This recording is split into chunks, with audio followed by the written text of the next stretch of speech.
Hello everybody, നഗരക്കാഴ്ചകൾ എന്ന live പ്രോഗ്രാമിലേക്ക് എല്ലാ പ്രേക്ഷകർക്കും സ്വാഗതം. പാമ്പുകൾക്ക് മാളമുണ്ട്, പറവകൾക്ക് ആകാശമുണ്ട്, മനുഷ്യപുത്രന് തലചായ്ക്കാൻ മണ്ണിൽ ഇടമില്ലെങ്കിലും ബസ്സിൽ ഇടം കണ്ടെത്താം എന്ന് തെളിയിച്ച മിസ്റ്റർ ഉണ്ണികൃഷ്ണനാണ് ഇന്നത്തെ നമ്മുടെ അതിഥി. Mister Unnikrishnan, you are welcome. സ്വന്തം കിടക്ക ബസ്സിൽ വിരിക്കേണ്ടി വന്ന സാഹചര്യത്തെ കുറിച്ച് മിസ്റ്റർ ഉണ്ണികൃഷ്ണൻ എയർനെറ്റ് ടെലിവിഷൻ പ്രേക്ഷകർക്ക് വേണ്ടി ഒന്ന് വിവരിക്കാമോ? Hello check. ഹലോ ഹലോ അതൊക്കെ കഴിഞ്ഞു. നമസ്കാരം, എൻ്റെ പേര് ഉണ്ണികൃഷ്ണൻ. ഞാനാണ് ഇതിന്റെ ഈ വണ്ടിയുടെ മുതലാളി. പോയെ പോയെ തൃശ്ശൂർ ജില്ലയിലെ ഇരിങ്ങാലക്കുട പഞ്ചായത്തിൽ തൃക്കോട്ടൂരാണ് എൻ്റെ സ്വദേശം. ഞാൻ അത്ര പരിചിതനല്ലെങ്കിലും ഇരിങ്ങാലക്കുട താമരാക്ഷനെ നിങ്ങൾ എല്ലാവരും അറിയും. മനസ്സിലായില്ല? ഒരു ക്ലൂ തരാം. തൃശ്ശൂർ പൂരത്തിന് എഴുന്നള്ളിപ്പിന് മുമ്പിൽ തന്നെ ഉണ്ടാവും തലയെടുപ്പോടെ. ആനയല്ല, എന്റെ അച്ഛനാ, ചെണ്ട വിദ്വാൻ ഇരിങ്ങാലക്കുട താമരാക്ഷൻ പിള്ള. അദ്ദേഹം 1998 ഡിസംബറിലെ മഞ്ഞുള്ള ഒരു രാത്രിയിലാണ് അത് സംഭവിച്ചത്. എന്ത് സംഭവിച്ചത്?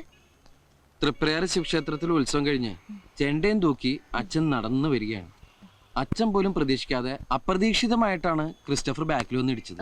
ആരാ ഈ ക്രിസ്റ്റഫർ? ചാവക്കാട് പറവൂർ റൂട്ടിലോടുന്ന സൂപ്പർ ഫാസ്റ്റ് പാസഞ്ചർ. അമ്മ നേരത്തെ മരിച്ചുകൊണ്ട് ഞാൻ ആകെ ഒരു മകനെ ഉണ്ടായിട്ടുള്ളൂ. അച്ഛന്റെ എല്ലാ ചികിത്സാ കാര്യങ്ങളും നോക്കിയിരുന്ന ഞാനാണേ. അതുകൊണ്ട് പഠിത്തം ബ്ലോക്കായി. മിസ്റ്റർ ഉണ്ണികൃഷ്ണൻ ഏതൊരു പഠിച്ചു? ഞാൻ പ്രീ ഡിഗ്രി ഫെയിൽഡാ. എഴുതിരുന്ന് ജയിച്ചനെ. കൃത്യം 89-ാം ദിവസം എന്റെ അച്ഛൻ എന്റെ ഈ കൈ കിടന്ന ഈ കൈ കിടന്ന അച്ഛൻ മരിച്ചു. ഇൻഷുറൻസ് ക്ലെയിമിന് വേണ്ടിയിട്ടുള്ള കേസ് നടന്നുകൊണ്ടിരിക്കുകയായിരുന്നു. അപ്പൊ വണ്ടിയുടെ മുതലാളിയും എന്റെ അഡ്വക്കേറ്റും തമ്മിൽ സംസാരിച്ച് ഒരു ഒത്തീർപ്പിൽ വന്നു. കേസ് പിൻവലിച്ചു കഴിഞ്ഞ ഒരു ബസ് തരാന്ന് പറഞ്ഞു. അപ്പൊ കുറച്ച് പണം കൈ കിട്ടിയിട്ടുണ്ടെങ്കിൽ ചെലവായി പോകുന്നു, വണ്ടിയാണെങ്കിൽ ഒരു അസറ്റായിട്ട് കയ്യിലിരിക്കുന്നു അഡ്വക്കേറ്റാ പറഞ്ഞത്. ഞാനാണെങ്കിൽ അപ്പൊ അത് സമ്മതിക്കുകയും ചെയ്തു. പിന്നീടാണ് അതിന്റെ ഒരു ചതി എനിക്ക് മനസ്സിലായത്. കിട്ടിയ വണ്ടി നേരെ ചെവ ഓടാൻ വേണ്ടിയിട്ട് ഈ ഞാൻ നേരത്തെ പറഞ്ഞില്ലേ 4 സെന്റ് 85 ലിങ്സ് പുരയിടോ, ആ പണയം വെച്ച വീട് സ്ഥലവും എനിക്ക് വിൽക്കേണ്ടി വന്നു. പിന്നീട് കിടക്കാൻ ഒരു സ്ഥലമില്ലാതായപ്പോഴാണ് എന്തുകൊണ്ട് വണ്ടി തന്നെ ഒരു വീടാക്കി കൂടാ എന്നൊരു ചിന്ത ഉണ്ടായത്. അച്ഛന്റെ പേര് തന്നെയാണ് വണ്ടിക്ക് ഇട്ടിരിക്കുന്നത്. ഇതാരാ? അച്ഛന്റെ അകന്നൊരു ബന്ധുവാ. ആരും പണിയൊന്നും കൊടുക്കാത്തോണ്ട് എന്റെ കൂടെ കൂടിയിരിക്കാ, വല്ലതും തിന്നും കഴിച്ചു പോക്കട്ടെ ഞാനും വിചാരിച്ചു. അതെ, വായും വെള്ളമൊക്കെ ഫ്രീ ആയിട്ട് ഇട്ടോണ്ട് പിന്നെ ജീവിക്കാമല്ലോ. എന്താ മിസ്റ്റർ ഉണ്ണികൃഷ്ണൻ ജോലി? ജോലി ഇതിനിങ്ങനെ മെച്ചെടുക്കാന്ന് പറഞ്ഞാൽ തന്നെ ഒരു വലിയ ജോലിയല്ലേ. ഞാൻ ഉദ്ദേശിച്ചത് വരുമാനത്തെ കുറിച്ചാണ്. ജീവിക്കാൻ കാശ് വേണല്ലോ, ബസ്സിന് ഡീസൽ അടിക്കണം, അതുപോലെ പിന്നെ ഇതിനധികം ഡീസലൊന്നും അടിക്കണ്ട. പാതി മുക്കാലും മാൻ പവറിലാ ഓടുന്നത്. മാൻ പവറിലോ? ഹലോ, ഈ കൈ കൊണ്ട് ഇങ്ങനെ തള്ളി തള്ളി അതാണ് ഈ മാൻ പവർ ബ്ലോക്ക് ആക്കി. അച്ഛന്റെ അകന്ന ബന്ധുവാണെങ്കിലും ആൾക്ക് തീരെ വിദ്യാഭ്യാസം വിവരമൊന്നും ഇല്ലേ. വിഡ്ഢിത്തിരെ പറയുള്ളൂ, തെണ്ടി. അത്യാവശ്യം ഓടുന്ന ബസ്സാണല്ലോ. അത്യാവശ്യത്തിന് മാത്രം ഓടാറില്ല. നന്നായിട്ട് ഓടും, നല്ല പുള്ളിങ്ങുള്ള എഞ്ചിനാ. പിന്നെ ബാക്കിലേക്ക് പോയി, നീ ബസിന്റെ ബാക്കിലേക്ക് സദ്യ നടക്കണ്ട. ഞാനും പെടട്ടടാ. ഇയാള് പെടാണ്ട് എടുക്കാൻ പറ്റുമോ? കുറച്ച് ദാരിദ്ര്യം ഫീൽ ചെയ്യുന്നില്ലേ? മിസ്റ്റർ ഉണ്ണികൃഷ്ണൻ, ഒരു ഉപജീവന മാർഗമായിട്ട് ഈ വണ്ടി ഉപയോഗിക്കാമല്ലോ. ആ വഴിക്ക് എന്തെങ്കിലും ശ്രമം നടത്തിയിട്ടുണ്ടോ? ഉപജീവന മാർഗമായിട്ട് ഉപയോഗിച്ചിട്ടുണ്ടോന്ന് ചോദിച്ചാൽ ഞങ്ങൾ തീർച്ചയായിട്ടും ഉപയോഗിച്ചിട്ടുണ്ട്. അതായത് 2000 ജൂൺ മാസം 1-ാം തീയതിയാണ് ഞങ്ങൾ ഇവനെ ആദ്യമായിട്ട് ഉപയോഗിച്ചത്. അത് ഒരു ഓട്ടോ ഒപ്പിച്ചിട്ടുണ്ട്. കല്യാണ പാർട്ടിയാ. കാക്കനാട് ആമ്പല്ലൂർ ശ്രീകൃഷ്ണ സ്വാമി ക്ഷേത്രം വരെ 112 ലോട്ടിൽ വരും. എന്നത്തേക്കാ? മറ്റന്നാളോ? പെട്ടെന്നായോ? മടത്തിപ്പറമ്പ് ട്രാവൽസിനെ ഒരു ബുക്ക് ചെയ്തിരുന്നത്, ഞാനത് വെട്ടി. റേറ്റ് എത്ര പറഞ്ഞു? 1200 ഞാനങ്ങ് ഉറപ്പിച്ചു. 1200 രൂപ. മറ്റുള്ള വണ്ടിക്കാര് റിട്ടേൺ അടക്കം 2500 രൂപ വാങ്ങുന്നുണ്ട്. എടാ, അമേരിക്കയും സൊമാലിയും തമ്മിൽ ഒരുപാട് വ്യത്യാസം ഉണ്ട്, അറിയോ? മനസ്സിലായില്ല. എടാ, 2500 രൂപ കൊടുത്ത നല്ല ലക്ഷറി കോച്ച് കിട്ടും. നമ്മുടെ വെറും ബിക്ഷറി കോച്ചല്ലേ. ഈ ലൊടുക്ക് വണ്ടി എങ്ങനെ അവർ കണ്ടിട്ടുണ്ടെങ്കിൽ വെറുതെ ഓടാന്ന് പറഞ്ഞാൽ ഒരു വേണ്ടാന്ന് പറയും. എന്റെ വണ്ടി ഇൻസൾട്ട് ചെയ്ത് സംസാരിച്ചോണ്ടല്ലോ. അയ്യോ, ഇതൊരു പാവപ്പെട്ടവന്റെ കല്യാണമാണ്. ഒറ്റ വണ്ടിയുള്ളൂ. ചെറുക്കനും ചെറുക്കന്റെ അച്ഛനും അമ്മയും അമ്മായി അമ്മാവനും ബന്ധുക്കളും ഫ്രണ്ടുക്കളും ഒക്കെ ഇതിലാണ് പോണത്. 2500 രൂപ വെച്ചാൽ അവര് ഓട്ടം വേണ്ടെന്ന് വെക്കുള്ളൂ. എടാ, എന്തെങ്കിലും ഒന്ന് അഡ്ജസ്റ്റ് ചെയ്യാൻ പറയേ. എന്തെങ്കിലും ഒന്ന് അഡ്ജസ്റ്റ് ചെയ്താൽ മതിയാ. എന്നാ നീ ഒന്ന് അഡ്ജസ്റ്റ് ചെയ്യും. ഈ ഓട്ടം കഴിഞ്ഞിട്ടുണ്ട് എന്റെ പാസ്പോർട്ട് ഒന്ന് ശരിയാക്കാൻ. പാസ്പോർട്ട് ഇതിന്ന് വല്ല മെച്ചം കിട്ടിയിട്ടുണ്ട് വണ്ടിയുടെ ബ്രേക്ക് ഒന്ന് ശരിയാക്കാൻ. അപ്പൊ വണ്ടിക്ക് ബ്രേക്ക് ഇല്ലേ? ജീവിതം തന്നെ മൊത്തത്തിലൊരു കൈവിട്ട കളിയില്ലേ സുന്ദര. ചവിട്ടി നോക്കാം. അല്ല, വണ്ടി ഈ രീതിയിൽ നമ്മൾ എങ്ങനെ അങ്ങോട്ട് എഴുന്നള്ളിക്കും? നെറ്റിപ്പട്ടൊക്കെ കെട്ടിച്ച് ആന എഴുന്നള്ളിക്കൂലേ, അതുപോലെ എഴുന്നള്ളിച്ചാലാ? അതിനൊക്കെ ചെലവ് ഒരുപാടാവും. ചെലവ് ഒരുപാടാവും അല്ലേ? എടാ, വണ്ടിയുടെ ഓട്ടമുള്ള ഭാഗങ്ങളില് കൊച്ചു കൊച്ചു പൂക്കള്, കൊച്ചു കൊച്ചു ഇലകള് വച്ചടയ്ക്കുന്നു. സാധാരണ കല്യാണ വണ്ടി അലങ്കരിക്കില്ലേ, അതുപോലെ. ഒരു കാടളകി വരുന്നുണ്ടല്ലോ. സ്ഥലം എത്തിയോ ഉണ്ണികൃഷ്ണ? ചവിട്ടി പിടിച്ചോ, ഈ അട ഒന്ന് വെച്ചോട്ടെ, ബ്രേക്ക് കുറവല്ലേ. നമസ്കാരം ചെറുക്കന്റെ അച്ചു. എന്താ ഇത്? വണ്ടി ഈ കാടും പണ്ടൊക്കെ എന്തിനാ ചോദിച്ചത്? അത് അലങ്കരിച്ചിരിക്കല്ലേ. ഇങ്ങനെയുണ്ടോ അലങ്കാരം? ഐശ്വര്യമുള്ള ഒരു ചടങ്ങിന് പോവല്ലേ, അപ്പൊ കുറച്ച് റിച്ച് ആയിക്കോട്ടെ എന്ന് കരുതി. വാഴ, മാവ്, വേപ്പ്, ചക്ക, മാങ്ങ, കുമ്പളങ്ങ, ഒതളങ്ങ തുടങ്ങിയ വൃക്ഷ ലതാതി പല മൂലാദികളും കൊണ്ടങ്ങ് അലങ്കരിച്ചു. Wish you happy married life. ഞങ്ങളാരും അങ്ങനത്തെ ആൾക്കാരല്ല. Best family. ദേ ഇങ്ങനെയൊക്കെ അലങ്കരിച്ചു എന്ന് കരുതി ഞങ്ങൾ അഡീഷണൽ ബില്ലൊന്നും ചാർജ് ചെയ്യില്ല, അതൊക്കെ ഫ്രീയാ. അപ്പൊ ഇനി വൈകണ്ട, നമുക്ക് അങ്ങോട്ട് പോവാം. ഇപ്പോഴേയോ? ഇപ്പൊ പോയാലേ സമയത്തങ്ങ് എത്തുള്ളൂ, കാരണം വണ്ടി നല്ല കണ്ടീഷനാണ്. നമുക്ക് കാറ്റൊക്കെ കൊണ്ട് അങ്ങോട്ട് പോവാം. ബന്ധുക്കളൊക്കെ വന്നു തുടങ്ങിയിട്ടേ ഉള്ളൂ. നീ ഇവർക്ക് ചായ കൊടുക്കാൻ നോക്കി ചെല്ലു. വണ്ടി അങ്ങോട്ട് ഒതുക്കിയിട്ടോ. ഇഷ്ടം പോലെ സമയമുണ്ട്. ഇത്തിരി ദൂരമല്ലേ ഉള്ളൂ. കൊച്ചു വെളുപ്പിന് തന്നെ പോണ്ട കാര്യം എന്താ? നല്ല ആക്ഷിയേ. വണ്ടി വന്നു. ഇങ്ങനെ പോയാൽ സംഗതി കുഴയും. ശരിയാ, നമ്മൾ ഉത്സവിച്ചാലേ കാര്യം നടക്കൂ. ഇഡലിയും ചായയും. ഇഡലി ചായ ഓൺ ദ വേല നിർത്തിയെടുത്ത് മേടിച്ചേരാ. കേറിക്കോ. എല്ലാവരും കേറിക്കോളൂ. ചായ കുടിക്കും. ഹാവൂ, കല്യാണ ചെക്കൻ അവൻ മേക്കപ്പ് ചെയ്യാൻ തുടങ്ങിയിട്ടേ ഉള്ളൂ. തുടങ്ങിയിട്ടുള്ളൂ. സുന്ദര, അമ്മാവന്റെ ആദ്യത്തെ കല്യാണം ഇത്. ആദ്യത്തേതും അവസാനത്തേതും. അയ്യോ അയ്യോ എന്റെ മീശ. സമയമില്ലാത്ത സമയത്ത് മേശോട്ടി കളിക്കാ, കടിക്കും ഞാൻ. എല്ലാരും പോയി വണ്ടി കയറി കടിക്കും. ആമ തുണി മാറട്ടെ, പൊയ്ക്ക, പൊയ്ക്ക. അല്ലല്ല അതെ, ആരാ നിങ്ങളൊക്കെ? അതൊക്കെ വഴിയെ മനസ്സിലായിക്കോളും. ശരിയാ വണ്ടി. ഇവിടെ കയറ്.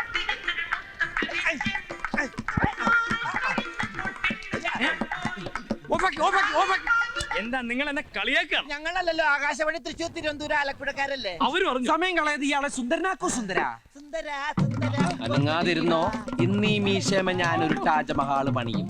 അനങ്ങിയാലത് കുത്തബ് മീനാറാകും. അടി ഉമ്മാക്കാൻ നോക്കണം, അതൊക്കെ രാത്രിയില്. ഫാനില്ല. പണ്ടാറ് ഇരുമ്പുണ്ടാക്കി.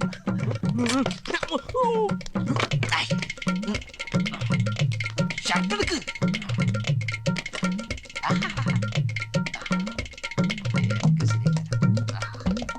കണ്ടടേ. പോയാ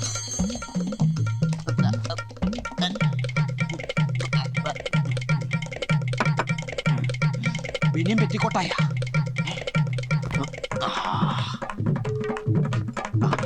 ആഫ്റ്റർ ഷേവ് നോക്കിയിരിക്കുന്നു. ഇടലെങ്കിൽ ഇടലി.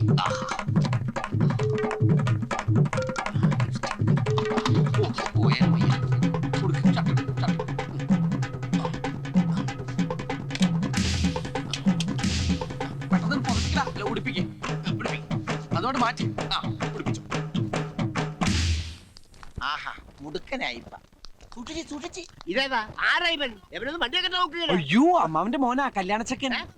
എവനെന്ത് പറ്റി? അയ്യോ, ഒന്നും പറ്റിയതല്ല, ഇത് പുതിയ സ്റ്റൈലാ. പുതിയ ഫ്ലാഷൻ. ഇപ്പോഴത്തെ പിള്ളേരുടെ ഓരോരോ കാര്യങ്ങള് കൊള്ളാവണ മക്കളെ. സമയം കളയാതെ അകത്തേക്ക് കയറാം. സമയമൊന്നും ആയിട്ടില്ല. രാഹുകാലം കഴിയാതെ കേറുന്ന പ്രശ്നമില്ല. എന്തോന്ന് രാഘുവാനം? ഒന്നുമില്ല, നമ്മളൊക്കെ പിള്ളേരല്ലേ. അല്ല, നമുക്കൊക്കെ പിള്ളേരില്ലെന്ന് ഒറ്റ അടി വെച്ചിരിഞ്ഞ എല്ലാവരും കേറിയിരിക്കുക. കേറിയവരൊക്കെ അവിടെ ഇരിക്കും. രാഹുകാലം കഴിയാൻ ഞാനും എന്റെ മോനും കേറുന്ന പ്രശ്നമില്ല. എടാ, എന്റെ കല്യാണത്തിന് ഒരു രാഹുകാലം കഴിയാൻ ഞാൻ ഇറങ്ങിയിട്ടില്ല. വെറുതെ അല്ല, ഭാര്യ ഇടിവെട്ടേറ്റ് മരിച്ചു.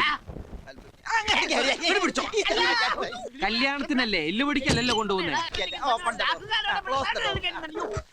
അല്ല, മണവാളം കേറില്ലേ? എടോ, ഒരു നല്ല കാര്യത്തിന് മുമ്പ് വണ്ടി മുമ്പോട്ട് എടുക്കണ്ടേ? താൻ ആദ്യം വണ്ടി തിരിക്കി, എന്നിട്ട് ഞാൻ കേറാം. അല്ല, വണ്ടി തിരിക്കാം, അവിടെ നിന്ന് മാറിയിരിക്കും. എടോ, താൻ വണ്ടി എടുക്കടോ.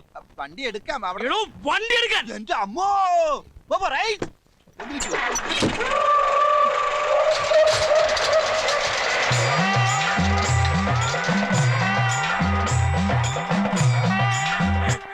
10 മണിക്കായിരുന്നു മുഹൂർത്തം. ഞങ്ങളിവിടെ എത്തിയപ്പോ 3 മണിയായി. അപ്പൊ കല്യാണം മുടങ്ങിയൊന്നുമില്ല. പെണ്ണിന്റെ പഴയ കാമുവിനെ എവിടുന്നോ തപ്പിപ്പിടിച്ച് മുഹൂർത്ത സമയത്ത് തന്നെ താലിയിട്ടിച്ച് സംഭവം മംഗളകരമാക്കി. തിരിച്ചു വരുമ്പോ ബ്രേക്കിൽ കാലി വെക്കേണ്ടി വന്നില്ല. വണ്ടിക്ക് നല്ല പുള്ളിങ് ആയിരുന്നു. മിസ്റ്റർ ഉണ്ണികൃഷ്ണൻ, ഇതുവരെ നിങ്ങളുടെ പാസ്റ്റിനെ കുറിച്ചാണ് പറഞ്ഞത്. ഇനി ഫ്യൂച്ചറിനെ കുറിച്ച്, ഐ മീൻ ഭാവിയെ കുറിച്ച് എന്താണ് നിങ്ങളുടെ പ്രതീക്ഷകൾ? ഭാവിയെ കുറിച്ച് വളരെ നല്ല പ്രതീക്ഷയാണ് ഞങ്ങൾക്കുള്ളത്. ഈ വണ്ടി കുറച്ചൊക്കെ ഓൾട്ടർ ചെയ്തിട്ട് ഒരു മൊബൈൽ ഹെറിറ്റേജ് റെസ്റ്റോറന്റ് ആക്കി മാറ്റിയാണ് ഞങ്ങളുടെ ലക്ഷ്യം. ഒന്നുകൂടി വ്യക്തമാക്കിയാൽ?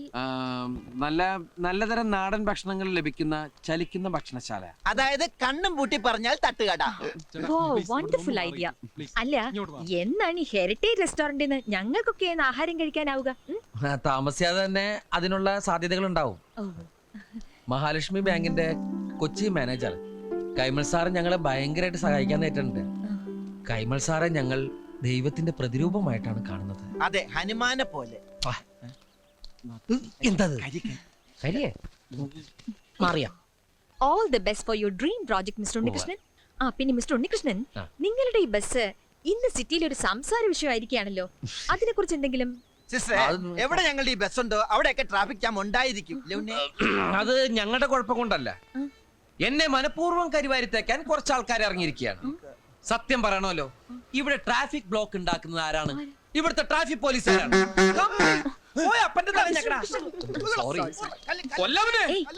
കംപ്ലീറ്റ് അഹങ്കാരികൾ. എന്റെ വണ്ടി എപ്പ കണ്ടാലും ഒരു പേപ്പട്ടിയെ തല്ലിക്കൊല്ലാനെന്ന പോലെ ഓടിച്ചിട്ട് ഇവിടുന്ന് എടുത്തോണ്ട് പോകാൻ പറയും.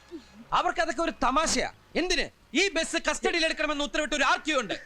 പിച്ചച്ചട്ടിയിൽ കൈയിട്ട് വരുന്ന ഒരു തെണ്ടി. കൈയിട്ട് അവൻ ഈ സിറ്റിയിൽ കൊട്ടാര പോലത്തെ ഒരു ബംഗ്ലാവ് പണിത് അവനിങ്ങനെ മരത്ത് കിടക്ക. കള്ളനവൻ, പെരുങ്കള്ളൻ. എന്റെ കൈ കിട്ടില്ല. സോറി. ഇനി മറ്റൊരു വലിയ മനുഷ്യനുണ്ട്. അതാരാ?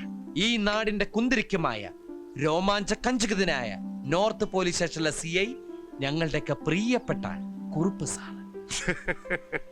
എന്നെ പൊക്കി പറഞ്ഞ് സോപ്പിടാനുള്ള പരിപാടിയാ കള്ളന്മാര്. വെറും കുറുപ്പെന്ന് പറഞ്ഞാൽ ആർക്കും മനസ്സിലാവില്ല. വീരപ്പൻ കുറുപ്പെന്ന് പറഞ്ഞാലേ നാട്ടുകാർക്ക് മനസ്സിലാവും. വീരപ്പൻ ആളെന്ത് ഡീസന്റാ, ആൾക്കാരെ കൊല്ലുള്ളൂ. പക്ഷെ ഈ വീരപ്പനാണെങ്കിലോ ഇഞ്ചിഞ്ചായി പിഴിഞ്ഞ് എല്ലും തോലാക്കി കളയും.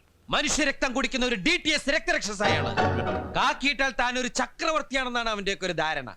ഒരു മൂന്നാംകട ഗുണ്ടയുടെ ചായയും പന്നിയുടെ രൂപമുള്ള അവൻ എന്റെ കൈ കിട്ടി ചവിട്ടിരിച്ച് ചമ്മന്തിയൊക്കെ.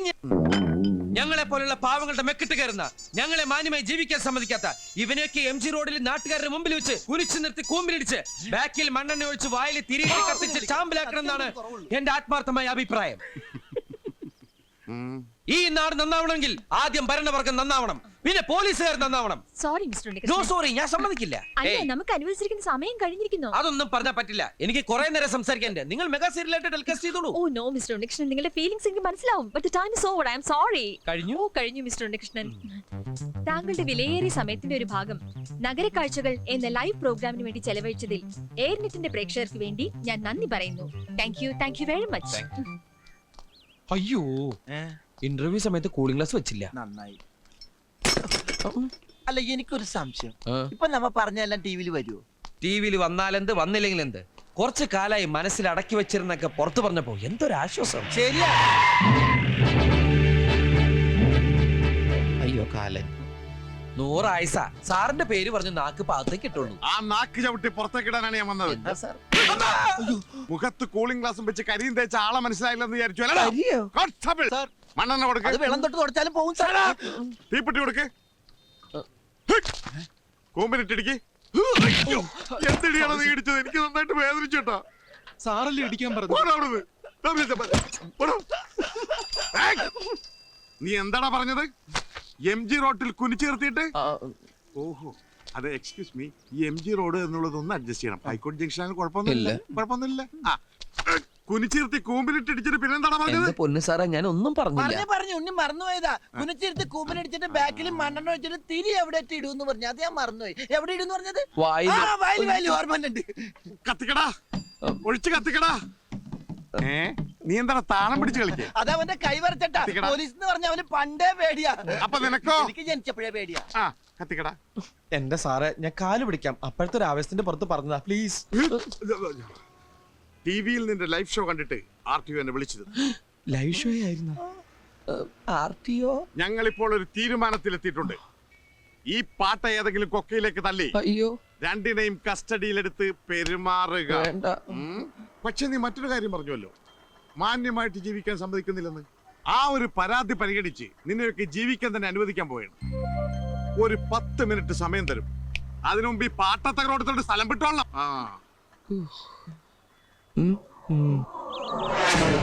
രക്ഷപ്പെട്ടു. വീരപ്പൻ കുറിപ്പിന്റെ സ്റ്റേഷൻ അതിർത്തിയിൽ നിന്ന് വളരെ ദൂരെ ആയതുകൊണ്ട് ഇനി അയാൾക്ക് മഷിയിട്ട് നോക്കിയാൽ പോലും നമ്മളെ കണ്ടുപിടിക്കാൻ പറ്റില്ല. എത്ര നേരം വേണമെങ്കിലും സ്വസ്ഥമായിട്ട് ഇവിടെ ഇരിക്കാം. അങ്ങനെ ഇപ്പൊ സ്വസ്ഥമായിട്ട് ഇരിക്കണ്ട. നീ പോയി കഴിക്കാൻ എന്തെങ്കിലും വാങ്ങിച്ചുണ്ടോ? എനിക്ക് വല്ലാതെ വിശക്കുന്നുണ്ട്. എന്നാ നീയും കൂടി വാ, നമുക്ക് ഒരുമിച്ച് പോയാൽ തട്ടുകടയിൽ നിന്ന് എന്തെങ്കിലും കഴിക്കാം. ഏയ് ഞാനില്ല. ടിവിയിൽ ഇന്റർവ്യൂ കണ്ട ആരെങ്കിലും എന്നെ കണ്ട പിന്നെ വിശേഷങ്ങളായി ചോദ്യങ്ങളായി ഉത്തരങ്ങളായി എനിക്ക് വയ്യ. ചോദ്യോത്തരം ഒന്നും ഉണ്ടാവില്ല, പെരുമാറിലേ ഉണ്ടാവുള്ളൂ. പെരുമാറില് എന്താടാ? പേഴ്സ് ഞാൻ നിന്റെ തന്ന എന്റെ കയ്യിൽ പേഴ്സാ. ആ. നീയാ? പേഴ്സ് കാണുന്നില്ല. തമാശ കളിക്കല്ലേ? അമ്മച്ചിയാണ് തമാശ കളിച്ചല്ല, പേഴ്സ് കാണുന്നില്ല. അതിനൊരു വഴിയുണ്ട്. ഇങ്ങനെ വന്നേ, അവിടെ ഇരുന്നേ, അവിടെ ഇരി. നമ്മുടെ വണ്ടിയിൽ, എന്റെ വണ്ടി. നിന്റെ വണ്ടിയിൽ. എന്റെ അമ്മോ, നിന്റെ വണ്ടിയിലെ നിന്റെ അച്ഛന്റെ ഫോട്ടോയിൽ കോർത്തിട്ടിരിക്കുന്ന ആ സ്വർണ്ണ പതക്കില്ലേ, ഞാൻ ഇന്നാളെ കയ്യിൽ വെച്ച് തൂക്കി നോക്കി. 1 പവനോളം തൂക്കം ഉറപ്പായിട്ടുണ്ട്. അതിന് കാശ് കിട്ടുമ്പോ തിരിച്ചെടുക്കാം. വിൽക്കണ്ട, പണയം വെച്ചാ മതി. 2000 കുറയാതെ കിട്ടും. ഇപ്പൊ പറഞ്ഞിരിക്കട്ടെ, ഇനി ഇത് ആവർത്തിച്ചണ്ടല്ലേ 2 കഷ്ണാക്കി കളഞ്ഞ. 2 കഷ്ണാക്കി 1000 വെച്ചല്ലേ കിട്ടുള്ളൂ. പിന്നെ അത് വിളക്കി ചേർക്കാൻ കാശ് വേറെയും വേണ്ടേ? നിന്നെ കഷ്ണാക്കുന്ന പറഞ്ഞേ. അച്ഛന് പ്രസിഡന്റ് എന്ന് കിട്ടിയ പതക്ക. പട്ടിണി കിടന്ന് ചത്താലും ഞാനിത് വിൽക്കില്ല. അത് മാത്രമല്ല, ആ വണ്ടിയിലുള്ള സകല സാധനങ്ങളും എന്റെ അച്ഛൻ വാങ്ങിച്ചതാ. അതിന്ന് ഒരു തുരുമ്പിത്തോളം പോലും ഞാൻ സമ്മതിക്കില്ല. അപ്പൊ പിന്നെ എങ്ങും തൊടാൻ പറ്റൂല. എന്താ പറ്റി പറഞ്ഞേ? നീ എന്നെ അങ്ങോട്ട് കൊല്ല്, എന്നിട്ട് ഒരു കുഴി കുഴിച്ച് മൂടിയിട്ട് ആ ബസ് എടുത്ത് എന്റെ മുകളിൽ വെക്ക്. ദുബായിൽ നല്ലൊരു ഷെയ്ക്കിന്റെ അണ്ടറിൽ ജോലി ചെയ്യേണ്ട ഞാനാണ്. എന്റെ പാസ്പോർട്ട് കറണ്ട് ആ എലിയില്ലേ, ആ എലിനെ എന്റെ കൈ കിട്ടി അടിച്ച്. കൈ ആള് മാറി അടിച്ചു പോയി. സോറി.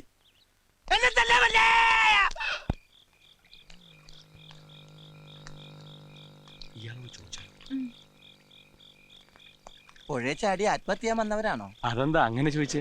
അല്ല, നിന്ന് പരിഗണന കണ്ടോണ്ട് ചോദിച്ചതാണ്. ഞങ്ങൾ അതിനൊന്നും വന്നവരല്ല, വാടകയ്ക്ക് ഒരു മുറി നോക്കി വന്നതാ. വാടകയ്ക്കോ? ആ. മന്ത്ലി ആണോ ഡെയിലി ആണോ? അയ്യോ, ഞങ്ങൾക്ക് 1 മണിക്കൂർ നേരത്തേക്ക് മതി. വലിയ വാടകയൊന്നും ഇല്ലാത്ത കുറച്ചേരം സംസാരിച്ചിരിക്കാനാ.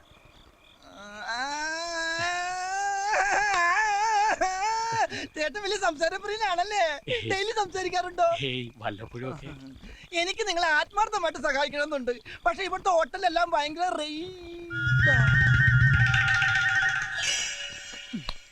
വഴിയുണ്ട്.